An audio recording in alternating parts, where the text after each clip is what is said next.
স্বামী মেঘালয়লৈ গৈছিল ঘৰত দুই সন্তানৰ সৈতে আছিল পত্নী স্বামী আহি দেখে ঘৰত পত্নী নাই আগতেও 4বাৰ গৈছিল মোৰ পত্নীটো হৰাইছে যোৱা 20 তাৰিখে আগতে এনেকা 4বাৰ গৈছে এইবাৰ পঞ্চম বাৰৰ বাবে নোহোৱা হ'ল পত্নী কলৈ গ'ল পত্নী স্বামীৰ লাগিছে হাহাকাৰ কিমাননো কম কিমাননো শুনিব কলিযুগৰ বোৱাৰীৰ কাহিনী আজি আকৌ আহিছে আন এক নতুন কাহিনী এইজন ৰফিকুল ইছলাম ঘৰ 6 গাঁৱৰ হাতীশিলাত এইগৰাকী ৰফিকুলৰ সুন্দৰী পত্নী দুয়োৰে আছে 2টি সন্তান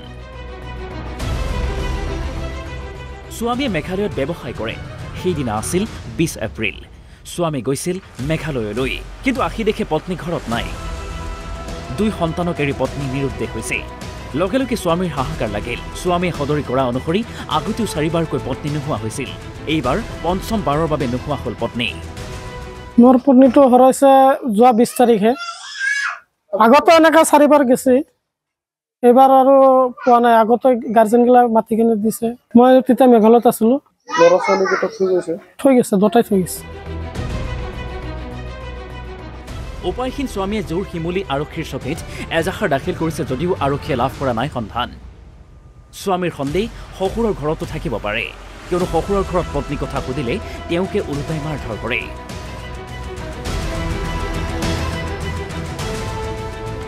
ইপিনে পত্নী কোনোবাই দেখা পালে আৰক্ষী নাইবা 9394770015 নম্বৰত যোগাযোগ কৰিবলৈ আহ্বান জনাইছে স্বামীয়ে মোৰ সন্দেহ শহুৰৰ ঘৰতে থাকিব লাগে এনেকা সন্দেহ আছে তথাপি ক'বাৰ লগত যাব পাৰে